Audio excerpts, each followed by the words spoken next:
Good afternoon, everyone. Welcome to episode 2 of the Kickoff Show podcast for Section 9 football. I'm joined again today with Estrada and Isaac Cayetano. What a week 0. Very exciting football to start off the season. Basically, everybody that's traveled for Section 9 in week 0 came back with a win. Yep. What do you got? What do you think, Ed? Okay, you said me. I was gonna let Isaac go since I went first last week. But listen, Section 9's got a real good week to start. Cross-sectional games, even the ones that they lost on a couple of them were close games. I think most of the coaches accomplished what they wanted to accomplish in week 0 in regards to just seeing where they were at, seeing which players were going to step up for those who graduated. I think a lot of the teams also have the ability now to go back to practice on Monday and say, we had these mistakes. So everybody did well, but everybody can come off of those games with something to work on in the upcoming week as we get back into league play. And what shocked me too about week 0 is how a lot of offenses came out rolling from the beginning, right? Newburgh puts up 35. Monroe, just like we talked about last week, they only put up 21, but only allow 14. 21-14 is a Monroe Woodbury score. That is just a Monroe Woodbury score. Whether it's on the winning side or losing side, it's probably going to be 21-14. Poor Jervis comes out, put up 61 points on Goshen. Even the Liberty and Fallsburg, I know obviously what you said, not a talked about game, but Liberty came out, put 49 points up, which had to be a first in a long time. Wallkill 34 over in Poughkeepsie, Cornwall 34 on Burnt Hills Lake. So I think a lot of coaches got the job done. I think a lot of coaches actually came home shocked and surprised at how they got the job done. And it didn't seem like a week 0 with bumps and bruises and a lot of, you know what I mean, a lot of issues on discipline. Usually you get that in week 0. Week 0. Yeah, absolutely. It seemed like a week 0 where people came ready to play football, which means there was a lot of good off seasons in Section 9. That's absolutely what that tells me. If everybody looks on their screen, they see next to their name, we got all 5-0, 5-0, 5-0. Pretty good for a first week pick. So you know what? Let's jump right into the first game that one of the games we chose was Cornwall over Burnt Hills, Boston Lake. Yeah. 33-14. You know, that's a big win for Cornwall. Way to start their season, and they go into another big game this week. And week 3 or week 2, excuse me. Another big game for them. What do you think about Cornwall? Cornwall starting off with 3 big ones. They went up to Burnt Hills. I like it, right? So they had an option. That week 1 and week 2, you're starting the season with Newburgh, Monroe Woodbury, and then Newburgh. So you got an option week 0. Do you want to go easy, right? Or do you want to start out with a challenge? And they chose to start out with a challenge and overcame that challenge. They had a great second half. Quinn Pekarski played a good game. It's a confidence booster. They got a lot of young guys. This is the first time in Cornwall for a long time that they don't have many returners. They really had to bring up that JV team and rely on a lot of young guys. So to pull out a win like that, nice and early, feels good heading into Monroe Woodbury. You pull out another win over a team with that kind of power, then it just adds and builds to the confidence heading to Newburgh the week after. Which we all know is going to be a great game. But it seemed like, again, the offense picked up right where they left off. You know what I mean? Coach Arduino over there, Coach Ward doing a great job. And those guys came out, picked up a big win. And it didn't really surprise me, as we all picked them. Yeah, I mean, I picked them as well. I thought it was going to be a little bit closer because of Burnt Hills, Boston Lake was bringing back some pretty good runners from last year. And so I wasn't sure what impact that would have on the game, especially on the road. But listen, it's week 0, but that was a statement game. And that was a statement game, not for Section 9, because we all know how good the Green Dragons are. That was a statement game for Section 2. Yeah. And letting the rest of the state know that this team's on a quest to win a championship this year in Class A. And they're well on their way. We already knew how good their offense not only is, but has been, and what we expect it to be. But what I came away impressed with the most was their defense, holding Burke Hill's Boston Lake to just 14 points on their home turf to start the season, and they're a pretty good program up there in Section 2. I think that says a lot about how all-round the Green Dragons are going to be the rest of the year. Right, and I could be mistaken, but I believe, I didn't get to watch film yet, so don't quote me on it, but I believe the 14 all came in the first half. I think it all came in the first half. I don't think they allowed a point in the second half, which, again, they got a great defensive coordinator over there, and Rich Ward did it at Marlboro, doing it at Cornwall. You know what I mean? Knows how to lead the team. He get those boys fired up. I've been honored to watch a lot of Cornwall games in the 4 years that I've been doing this. So that's the one thing. We talked about that before, right? Teams like Cornwall, Newburgh, Port Jervis, Marlboro, they're always going to have time to get the offense together. Why? Because they will play defense. It's never going to be easy to beat these teams. Like, that's just not something that's ever going to be easy to do, because they're going to come and they're going to play defense. And Rich Ward, man, I know it. I've been on the sidelines. He expects things a certain way, likes things a certain way from coaches and players. And you feed off a defensive coordinator like that. The kids absolutely feed off of it and play good football behind it, as we've seen in week 0. All right. Next game up, we picked Wallkill and Poughkeepsie, and Wallkill. We said this was a 50-50 game, and I think Wallkill stunned everybody coming out the way they did. 27 points at halftime, another 7 in the second half, and only allowing 8 points. If I'll go first on this one. If I'm being honest, man, I love the program that they have over there in Wallkill, and I didn't think it'd be close. I thought they'd roll Poughkeepsie, honestly. I think I was telling one of my friends this week that with Wallkill, I'm looking for Wallkill to take that next step this season. Mm-hmm. I want to see Wallkill beat those Class A guys. I want to see Wallkill take down a heavy hitter this season. Every season, Wallkill does a great job. I expect they have a great offense. It's been the defense in past years, but they post a shutout in week 0, which is huge. I don't care how bad the team is that you play. A shutout is a shutout, right? But I want to see that we got Wallkill this week up in Monticello. But what I want to see Wallkill get back to divisional play and make something happen this year. I'm always going to pick them to beat Poughkeepsie. I'm always going to beat them to beat anybody below them. I want this season, I want 2024 to be the season that Wallkill gets that win that make us go, okay, they're not just at the door. They're coming through the door. They're coming through the door now.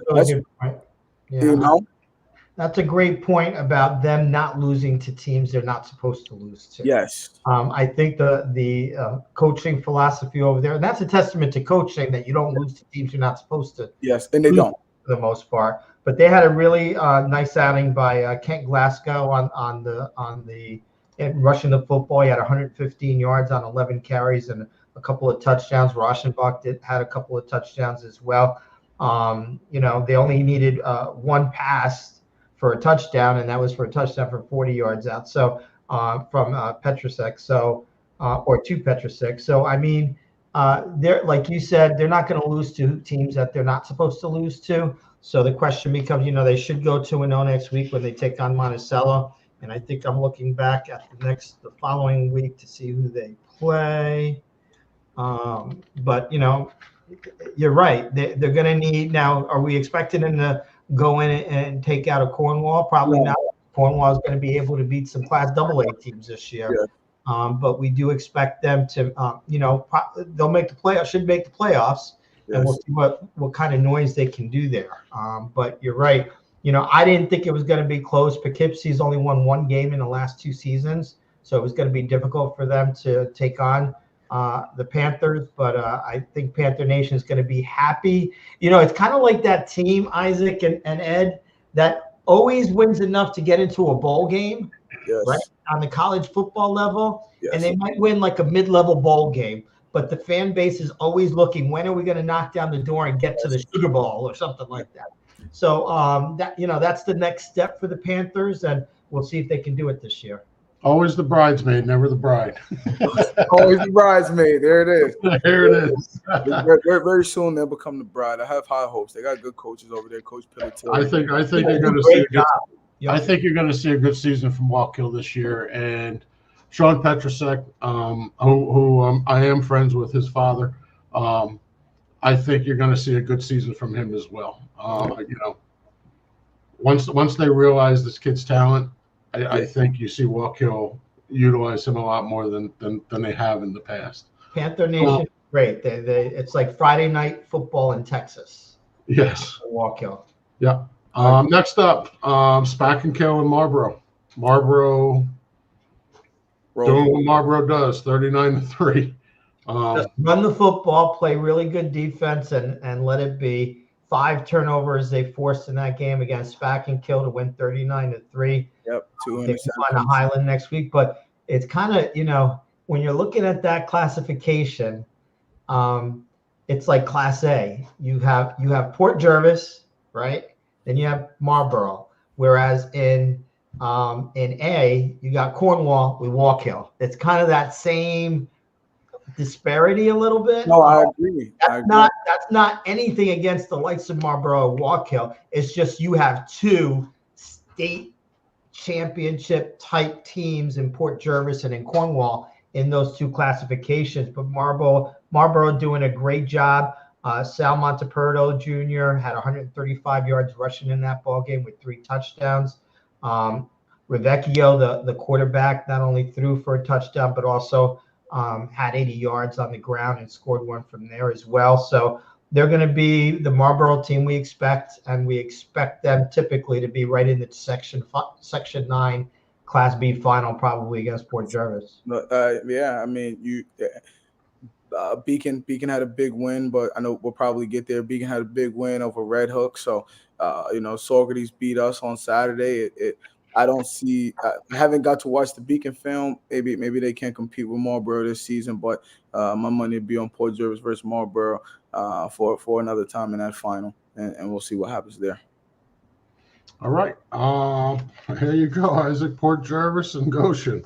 Port Jervis and Goshen. So I went to that game personally, and it went exactly how. I hope you weren't late in the first quarter. No. You didn't arrive late. No. I didn't. I was there. My little brother Elijah Campbell, number 1. He plays there. It was his last first game as a senior, so I couldn't miss that one.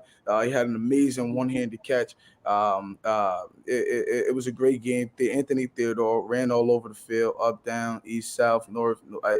He just doesn't stop. The kid's fast. Carol Doshin, big kid, legs move. I sat right. The Middletown kids sat right behind me, so I got to hear their commentary on the game, and I can't wait for the Bell game. That's always a sweet rivalry. It just always is. It was about 4 or 5 different teams at that game, scouting that game. Goshen, obviously you get Warwick, who wants to see them. Port Jervis, Minisink, Middletown. It was a good game. Dylan Fox, right? I mean, I told you guys last week, and I'll probably repeat it all season. Port Jervis has the formula. Mm-hmm. They have the formula. And you see it. You know what I mean? You see it. Offensive line guys, they come out. They know what they're doing. They're blocking.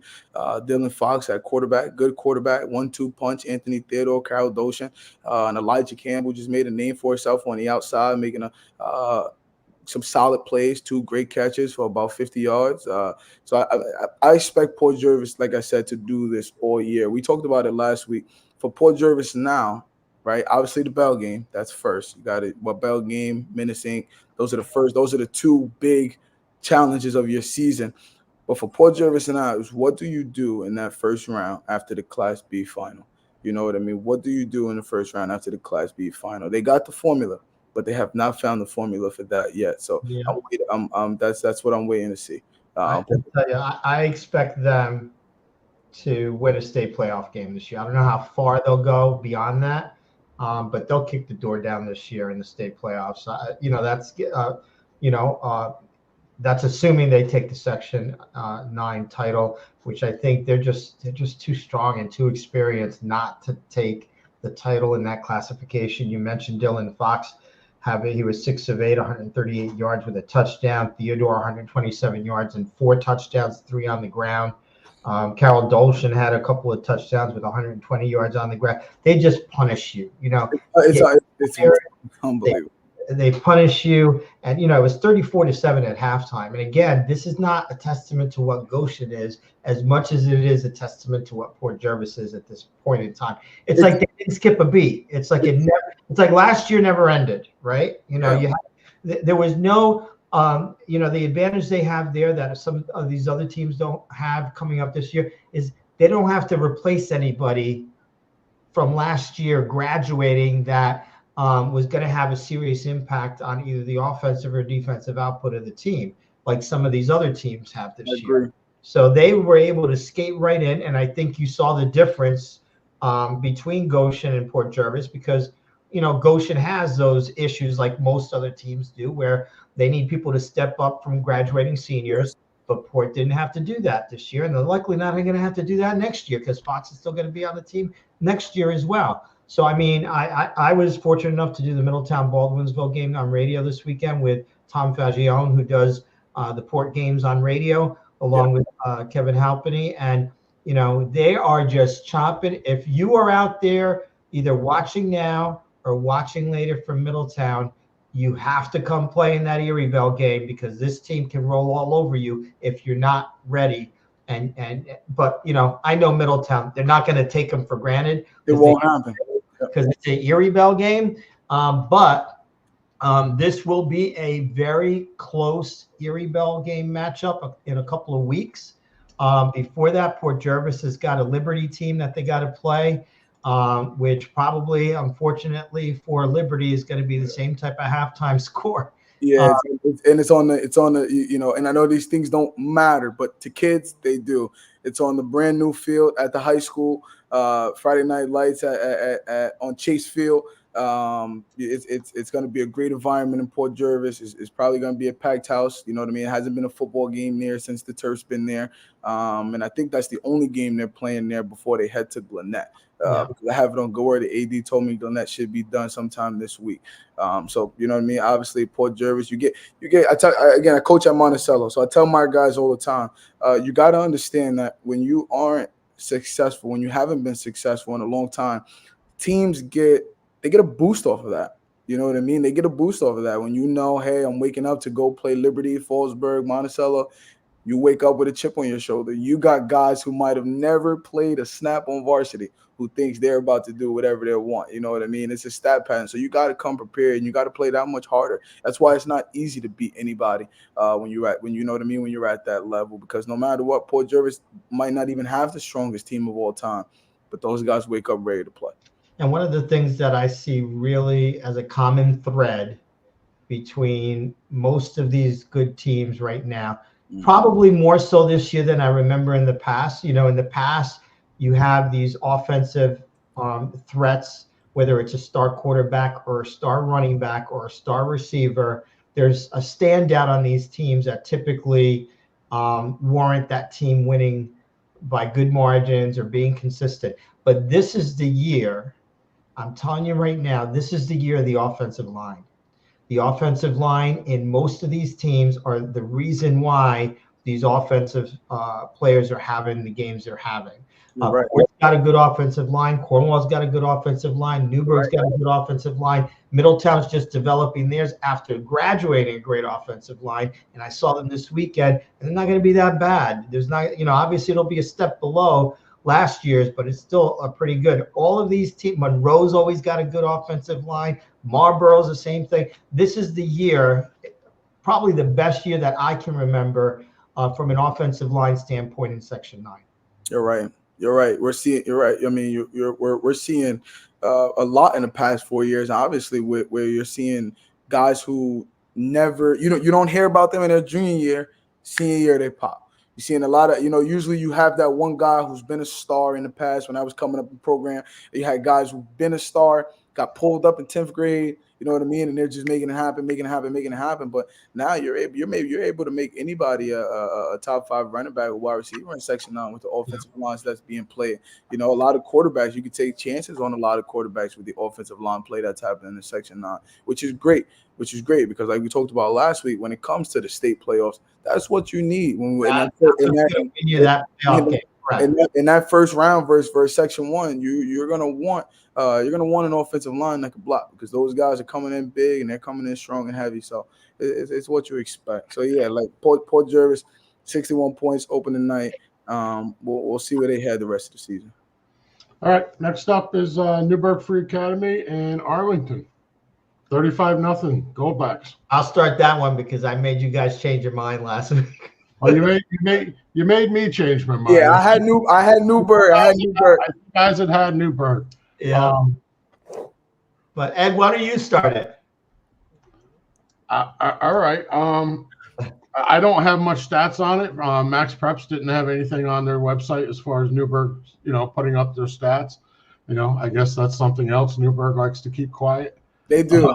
They do. You want me to give you some of the stats from there? No, I don't need the stats. I don't need the stats. Like you had said earlier or last week, Arlington got rid of 34 touchdowns. Between, I don't know, one or two players, I think it was. Yep. That's a lot of points. That right there is what made me go from Arlington to Newburgh.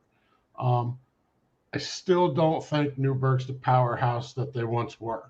I think, one of the games we have coming up is the Newburgh Minisink, which we'll talk about in a little bit. I have Newburgh in that game. My true test for Newburgh is their week 3. That shows me where Newburgh stands. If Newburgh, I get it, they went through Arlington, a lot of turnover at Arlington. And I don't know. I like Newburgh. I just don't think they're the powerhouse they were. And I don't, again, the AA is still a toss-up for me.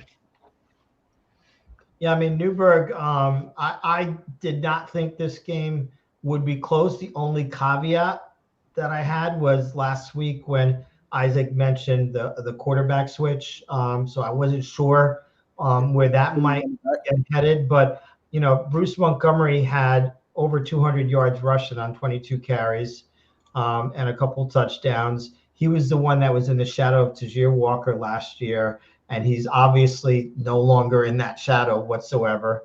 They had Jashir Davis. I think where, typical Newburgh for me, high strike, big play type offense. Very rarely do you see them grind it out, even in the running game. Usually it's a big run. They're explosive. And Jashir Davis so the quarterback had 133 yards, right? But 2 of those were on, 90% of them were on 2 passes. Yeah, Jashir Davis, 4 yards to Jashir Davis, and then 75 yards to Jashir Davis. So that was the passing game for Newburgh. So then what happens if you come up against, again, one of these teams that can kind of control you a little bit from an offensive, defensive line standpoint? Does the quarterback have enough to, make the plays if for some reason the running game gets stymied a little bit? I don't think you're ever going to hold down the Newburgh running game, but you can control it somewhat. 200 yards is not controlling, in my opinion, controlling the running game to one player, no less. And there were others that had some good runs as well. I know. And the good thing for Newburgh is they spread out the touchdowns. Dyshawn Johnson scored, Davis scored, Montgomery scored, quarterbacks, Barnwell scored. So they spread out the scoring, and their defense obviously shutting down Arlington. Arlington's still talented. It's not, they went up against somebody who doesn't know how to play football. The Admirals are still a good football team, and to shut them down, I think Newburgh had 3 stops in the red zone from what I read in that ball game. So I kind of agree with Ed a little bit about, this is a great, listen, you can't complain about a 35-0 win in your opening round game, cross section against a team that last year, was making noise and almost went undefeated. So, that says a lot about where they are for head coach Bill Bano. I think, the Cornwall game is going to be a good test for them in week 3. and then they'll be off to take on the likes of Monroe and Middletown, which are the ones they'll have to beat for that title in AA. Yeah, and I mean they're like last week I said that in the Class AA final, Middletown has to beat Newburgh in the regular season. After the Newburgh Arlington game, I believe that even more. I told you guys before, it doesn't matter what kind of season Newburgh's coming off of. They just have a natural I'm the best mentality. It's natural every year, every athlete, every player. I mean, you talk about week 0, okay? Again, there's certain things that happen where it does not matter what caliber team you play. 202 yards on the ground and 20 carries. We're talking 10 yards a carry every time we touch the ball versus a team that, yes, graduated a lot of touchdowns, but we're talking about a big school across the river. Yeah. We're talking about this is one of those games where you don't know the value of what happened until you see how Arlington plays the rest of Section 1. Yep. Right? We won't know the value of this game until another 2 weeks down the road. I believe Cornwall will be a good test for Newburgh, but I also believe that Newburgh will be just as equally a good test for Cornwall. Cornwall picked up a great win, but they are young. And Newburgh is huge. Yeah. They're huge. I'm going through the photos. Those boys are big. Especially on the defensive line. Especially on the defensive line. These are Cornwall Newburgh is going. I'm so excited. So it's certain years where it's just a perfect time to play. Yeah. And this is the perfect time to see a Newburgh versus Cornwall matchup in Newburgh. And we talked about it before we got on air. Last time Cornwall went to Newburgh to play, I believe was 2021, my senior year of high school. And they stunned Newburgh over there, even with DeAndre Johnson. Like, again, great defense. They're going to play in 2 weeks. And then Newburgh, like you said, has got to face off against the likes of Monroe, Woodbury, and Middletown. But I expected Newburgh to win. I picked them. I told Ed that 35-0. I didn't expect that. Again, a shutout is big. Absolutely. On the road. A shutout is huge on the road at Arlington in Section 1. That is not easy to do with red zone stops. It's easy if Arlington's shooting themselves in the foot. You know what I mean? But it seems like Arlington got Newburgh on the back pedal. It got Newburgh moving backwards.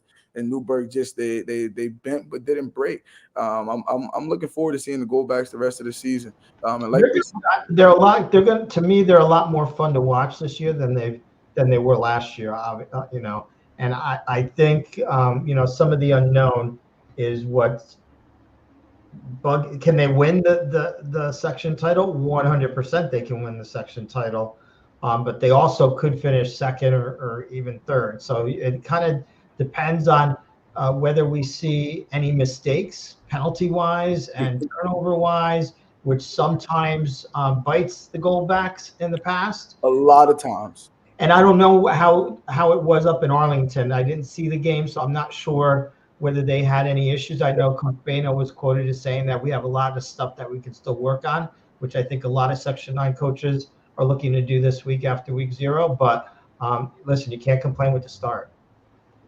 And they were kind of like I didn't realize this. I don't know why last week, but it was kind of like the same kind of two teams from Section 1's AA and Newburgh's AA. The only difference between them was that Arlington actually beat Carmel in the regular season, and Newburgh lost twice. So it was kind of like the same two teams. And then you got Newburgh, who took them out the year before. So that was a great matchup. The coaches were definitely smart with that one, reaching out to each other to get that game for week 0. I think it's going to help both teams moving forward. All right. So that week we 5-0 everybody. Here we go. Week 1. Let's start with Burke and O'Neill. Ed. So I don't think when I saw on the schedule, it said O'Neill and Bronxville. Was that a scrimmage this past week? Yeah, that was a scrimmage. So I didn't look into that because that was a scrimmage. Yeah. So neither team played in week 0, right? Neither team played. Yeah. So going in a little blind on this, but I'm gonna Oh, that's a good. By the way, Isaac, because Isaac picked a lot of these matchups that we're going to select this week. You did a really good selection because there's some 50-50s. They're tough. They're tough. I don't think you're going to see an O on anybody's. They're tough. They're tough. No, there won't be an O next week. No. I really want to. I'm going to go ahead and go with my gut and go with O'Neal. Although Burke, it's tough to go against Burke, especially on opening games, because from a fundamental and, they're straight and narrow, straight, I'm 50-50 on it, but I'm going to where's that game being played? That might make a difference. That's in Burke. All right, so I'm going to switch. I'm going to go to Burke. All right. I'm going to give them the old NFL 3-point advantage because they're home. So I'm going to go with Burke. I switched my mind. Sorry, Raider Nation. I'm going to do the same thing. I'm going to go with the Eagles. Obviously, maybe not. Right, maybe not as good as Port Jervis or whatever the case may be. But when I think of teams that punish you, I think of Burke Catholic as well. Monster run game. They're going to put the ball on the ground. You know that.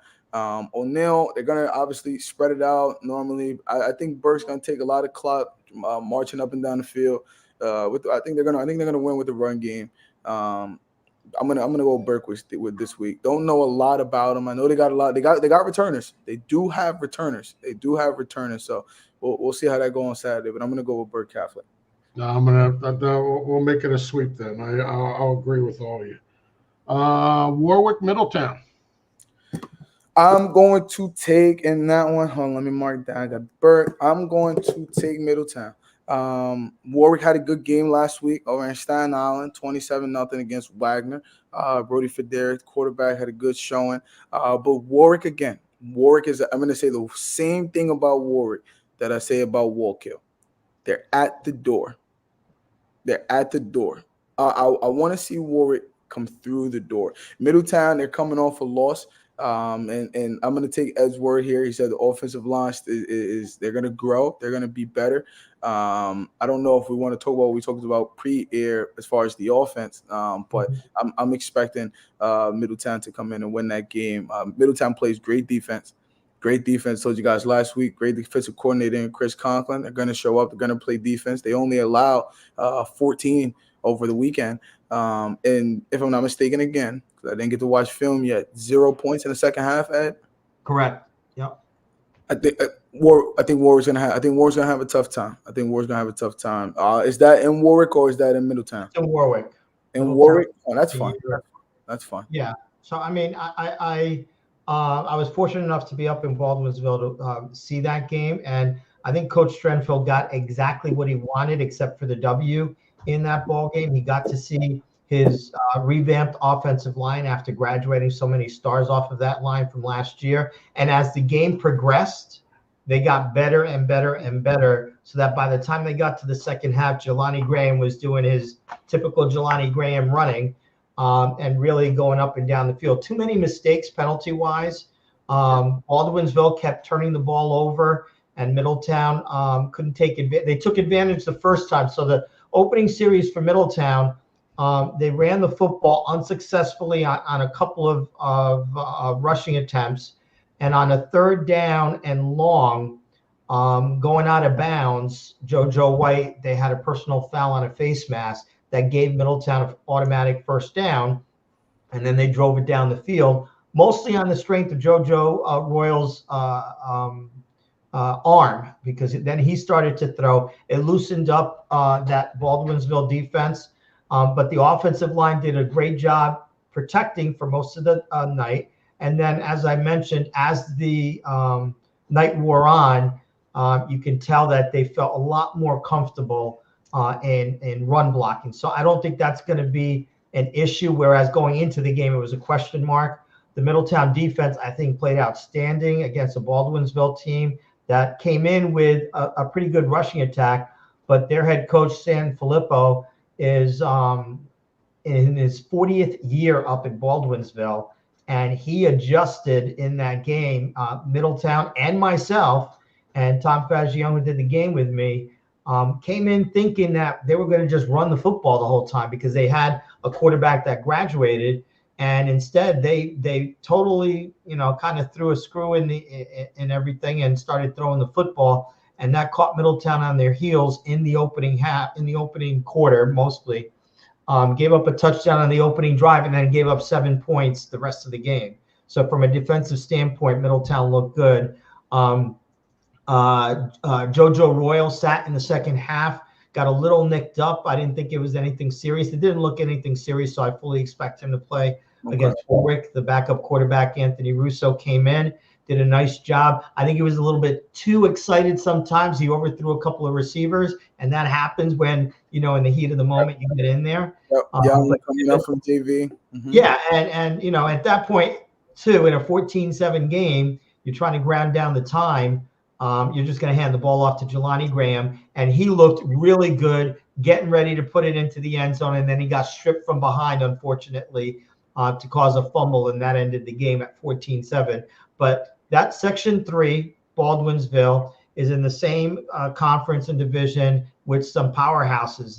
CBA of Syracuse won the state title over Carmel last year in Class AA.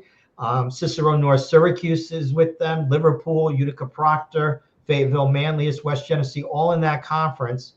And that's probably one of the best conferences in the state for AA football. So, it's a team that they think can make some noise up there.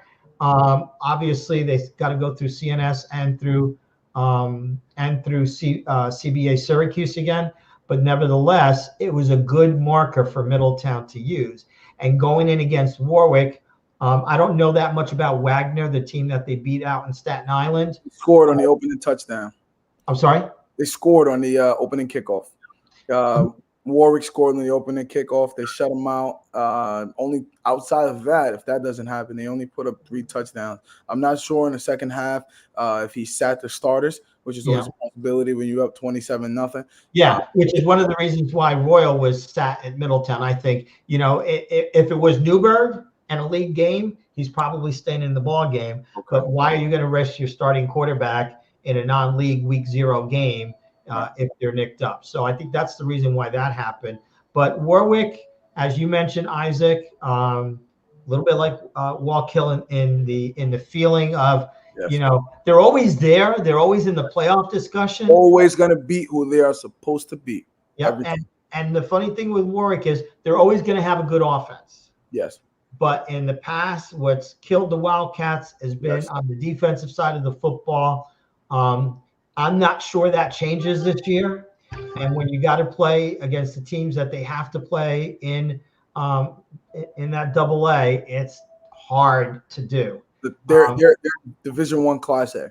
The Division I Class A. My apologies. Yep. Valley Central, I think, was the one team that moved. Right? Yeah, Valley Central. But Warwick usually bounces back and forth. They're the biggest team in Class A. So, I think it's a different defense that they're going to be playing against when it comes to Middletown versus Wagner. And I think the Middletown offense is with Jelani Graham, and they have a kid, Barbosa, wide receiver, who did an outstanding job catching the football from JoJo. So I think Middletown's going to win that game. I think Warwick's got a grass field, right? Or do they go turf? Warwick's got a Oh, see, now you caught me there. I was at Warwick last year. They had a grass field, but I do believe they did some construction. I think they kept the grass. I believe. Okay. I'm not, and Coach Sirico is going to kill us for not knowing the answer to that. AD Sirico, but if it rains, will it have an impact on a grass field with a running attack from Middletown? I'm not sure, but.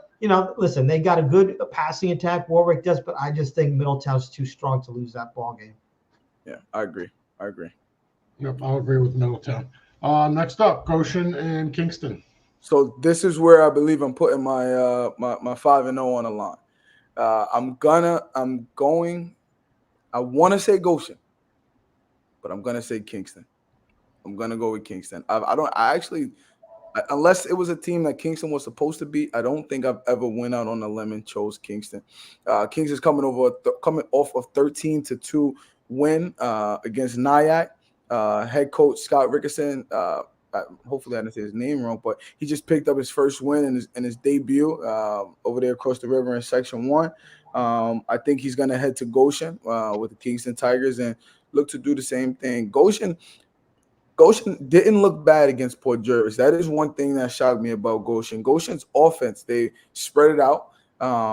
They have a quarterback who can throw the ball because he did dot up Port Jervis's defensive back secondary pretty good. That was the one thing that shocked me about the Port Jervis game. The defense wasn't where the defense usually is. And obviously that's week 0, but 28 points. I can guarantee you now, if you ask head coach Damian Shaharski, did he believe he was letting up 28 week 0 to Goshen? He'd tell you absolutely not. He'd tell you, Coach, I didn't want them to score anything. I guarantee it.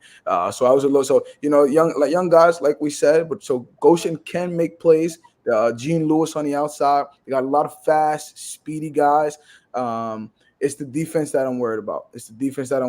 And Kingston, while they might not be the best team in AA, they're a big school. They got a lot of athletic guys. They got a lot of, Kingston's one of those teams where, they honestly remind me of mine and Monticello, where we have, if it was an individual ball game, if football was an individual sport, we'd be pretty good. We just have a hard time playing football as a team. But I am going to go out and I'm going to put my 5-0 on the line. Hopefully the Tigers back me up, and I have Kingston. Warwick was grass over the summer, so Warwick still got grass. And I'm gonna go with Kingston over Goshen. Kingston, don't let me down. I want to thank Mr. Bailey for letting us know about that grass situation over in Warwick. You're safe for Mr. Sirico. Well, that's okay because when he mentioned me at a function for BOCES, and he called me Eric Estrada instead of Ed Estrada. Oh, so equal 1-1. So now we're even. We're 1-1. But I'm gonna agree with you, Isaac. I'm gonna take Kingston. Not for any particular reason in general. I just feel Kingston is going to beat Goshen. Ed. So another. Are you putting it on the line? Yeah, another weird game. Because I think, believe it or not, I think to me Kingston is going to be a little bit of a sleeper. I do too. And I don't think, I don't think they make enough noise, but I think they're going to surprise somebody this year. And I think they're going to surprise one of the top 3, believe it or not, which is saying a lot. But, Goshen's offense intrigues me. I know in talking to Tom Fagione, who did the broadcast for Port Jervis in their game against Goshen, he said that Port Jervis was very upset that there were a couple late scores that they gave up to the Gladiators in that ball game. And the game is at the Coliseum. But the one thing Kingston always brings, even in bad years, that they bring to the table is speed, and speed at the offensive skill positions. So I haven't seen the Tigers yet, but I am going on a historical trend that continues as far as their speed is concerned. And I think it's going to be too much speed for the Gladiators. It's going to be a close game, I believe, because the one thing that Kingston – now, listen, they just gave up 2 points to Nyack. Now, I don't think Nyack's going to be at the top of the Section 1 standings. No. But, typically the problem we have with Kingston, I see a similarity in Kingston and Warwick as far as really good offense, pretty fast offense, and then on the defense, they just haven't brought enough to the table to compete. Yeah, I was at that game last year. They got to play each other, and it was like watching the same 2 teams try to do. It was like watching the same. It was 2 identical teams. It's the Warwick game. It's liable to be like 50-40 or something like that. Yeah. But so I'm gonna say the Tigers eke this one out at the Coliseum. But that's not to say that Goshen doesn't have an opportunity to win one here. Yeah. All right. Monroe and Cornwall. I'll start it. I don't think anybody right now beats Cornwall. Obviously, their first 2 weeks, week 1 or week 0, was, they come away with a win. I believe they come away again with a win against Monroe. I think Cornwall's real test is going to come week 3, against Newburgh. I think they definitely beat Monroe. I'm going to go with Cornwall as well. I feel pretty confident about that. I think it's going to be a close game. I do. I think Newburgh is going to be paying a lot of attention to that game, clearly, having both of those teams back-to-back over the next 2 weeks. After they play Minisink, Cornwall is also going to pay attention to Newburgh playing Minisink, knowing that, Minisink is always an option in Class A. Monroe Woodbury, it's like they're always there. They're always right there, and they always play good defense. It's going to be I believe it's going to be a low-scoring game. We talked about 21-14 being Monroe Woodbury's score. Cornwall just went to Burnt Hills, scored 33. So I expect it to be, Monroe Woodbury has to score. That's the one thing that they have to do. They have to score. They can't allow Cornwall to grab a big lead early, or everything that I'm saying is completely invalid, and it's going to be a whooping in Monroe Woodbury. But they're going to be the home team. And again, we have to remember Cornwall is young. They graduated a lot. So these junior varsity players coming up, you're in a great program, of course, but Monroe Woodbury is a great program. I'm not going to talk about them as if they're not. And you do have to learn what it's like to play AA caliber teams. You know what I mean? Burnt Hills was Class A, right? They're A also. Yes. High. Yes. Yeah. So like I said, these young guys, I believe they're going to have enough to get over it. I believe they're going to have enough to outlast Monroe Woodbury. And it's going to help them obviously get prepared for Newburgh. But it's still a learning curve, and I think we're gonna see that early. I think we're gonna see that in this game, but I am gonna go with Cornwall as well. So the first thing I think of in this game is there any chance that Cornwall looks past this game at Newburgh the following week? Because obviously you need to focus. I just don't see a Coach Arduino team ever looking beyond the game that they're playing. I just think they're fundamental in that regard. So I think Cornwall will concentrate this week on Monroe like they're supposed to, and not pass the Crusaders. Yeah, you better not. You lose to You will lose. You will lose to Newburgh. You will not beat Monroe and bounce back versus Newburgh. Newburgh is going to be watching that game. They're going to lick their chops. And again, like we talked about, Newburgh, no matter what we say, they're listening to us now like Cornwall is going to be a test for hope. No, we're gonna be a test for Cornwall. You're saying that backwards. So you can't give those boys any more confidence than they already have. So I am gonna go with Cornwall. But this is also on the flip side. I know we got a Cornwall sweep, but this is a great opportunity for Monroe Woodbury. If we all sit here with a 1 next to our name next week, and it's because of Monroe Woodbury, that makes that double A gets even more interesting.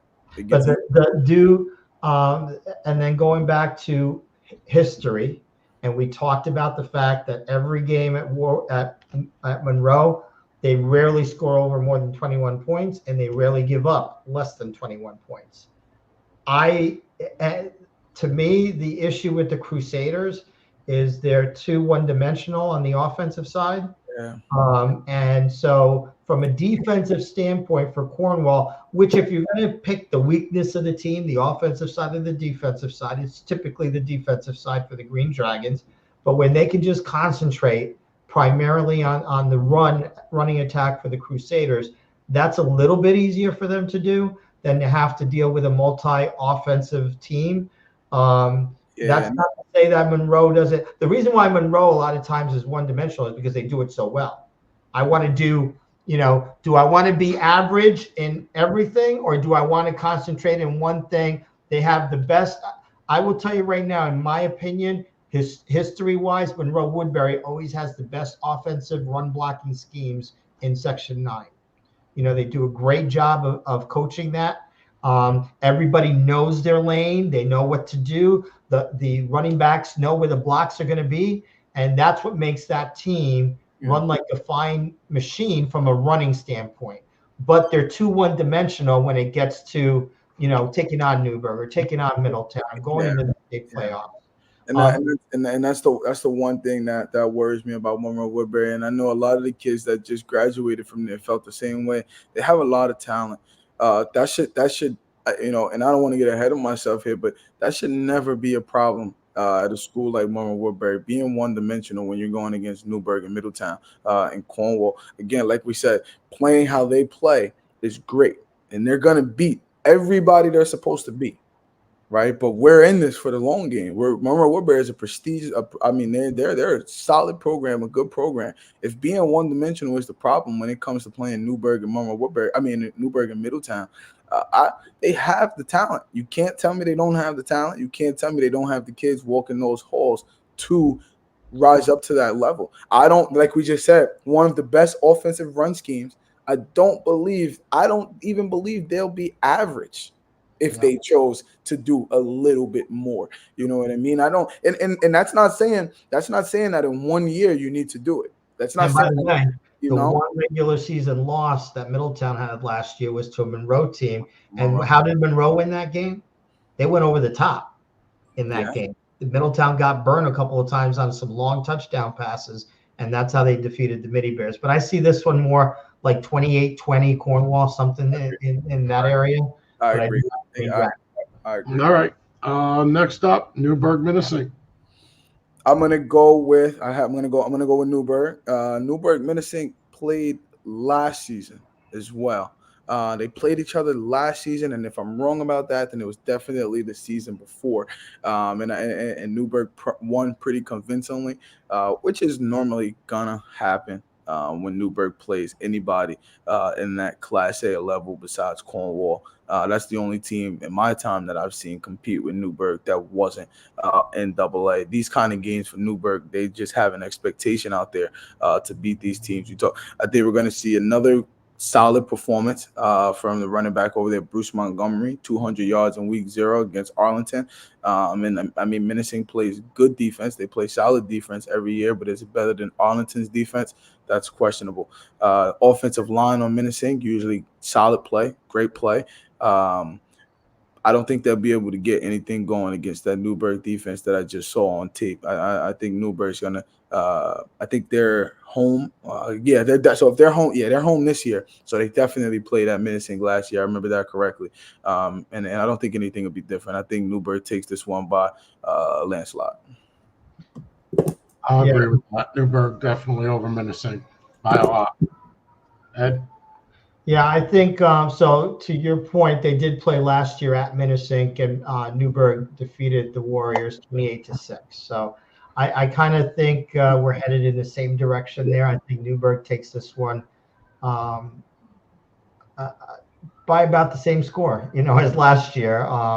So I don't think the Warriors have enough to challenge the Goldbacks, unfortunately for them. Coming up, again, we talk about the big plays from Newburgh, and I see, at any one time, Montgomery can, take it to the house. All of them have the ability on one play. That's why you always have to be on your toes with the Goldbacks, because you do. On any play, they can go to the house. So I just think they're too strong right now to take for Minisink to really have an impact on that game. That's not to say that the Warriors aren't going to play hard. They always do. And they're going to be a force in their classification. But, Newburgh is Newburgh sometimes, and I think that's what they'll be in this particular week. Agreed. All right. Some of the upcoming streams we're looking at. September 21st, Middletown versus Port Jervis. October 10th, Middletown versus Newburgh. And November 1st, Middletown versus Monroe. I'm actually looking to possibly add in a stream this Friday night. I'm going to see, I'll talk to you guys afterwards. But Ed, do you have anything else? No, I think I'm excited for Section 9 football, making some noise not only within their respective classifications, but I think at the state level. We got a lot of talented teams out there, and hopefully some of these teams can put a blemish on one of our records here. Did we all of us pick the same teams again this week? Yes. Yep. We got the same thing. Burke, Middletown, Kingston, Cornwall, and Newburgh. All right. Yep. I'll have to challenge you guys one time next week and go. We almost had it. We all know how we're going with the Erie Bell game, so we already know Isaac and I are going to each other. Yes, indeed. Yeah, there'll be some ones or twos after people's names after those games. Next week would be a great episode. Cornwall, Newburgh. Next week, the O's got to go. Next week, the O's got to go. If we lost this week. Ed, do you want to tell everybody, what our schedule is like for the podcast, at least what you're looking to do? Yeah, look, what I'm looking to do for the podcast is going to be every Sunday, 6:00, kind of in between NFL games. Get we get done before the 8:00 game, so you can watch that one. And we're going to anybody out there, coach-wise or player-wise, that people have connections with that maybe like to join us to get interviewed on the podcast, reach out to me. Yeah. Just shoot me an email, ewdiller, D as in David, ILLER, @gmail.com. Shoot me an email, and we will, work something out and get you on the show and talk about your program and go from that. Yeah, it'd be a great thing. I hope everybody had a great fantasy week. Who's watching right now? I hope you had a solid fantasy week. I know I didn't have one. I fell asleep on the last 3 rounds. I think there were some nerves this morning when they saw Tyreek Hill in a different video. It's that crazy. I think there were some people going, "Oh my goodness, my fantasy." They weren't worried, unfortunately, for Tyreek. They were worried about fantasy. All of the guys who took Jamar Chase. They had the opposite. Yeah, they had a great Jordan Love. Yep. So good luck to the coaches this week. Another great week of practice heading into week 1, getting back to intersectional play. Look forward to a lot of these matchups. I'll release the new rankings tomorrow after I get out of practice at 6 p.m., see where everybody is. And I look forward to doing this again next Sunday, 6 o'clock. Good luck up in Monticello. And Ed, because I always have to mention it on every broadcast, my Syracuse Orangemen are 2-0. Oh, yes, indeed. Go Syracuse. Here, Ed, this is what I got for you. You're muted. No more Ed. Ed's gone. The power of the new button. And Army won too, so we got to. Yes, Army did win. Yes, they did, and their first, their debut with the AAC. Yep. Once again, guys, thank you. Appreciate everything you're doing. Hope everybody enjoyed. And stay safe, Isaac, with the baby. Thank you. Absolutely. And we'll see you next week. Bye, guys.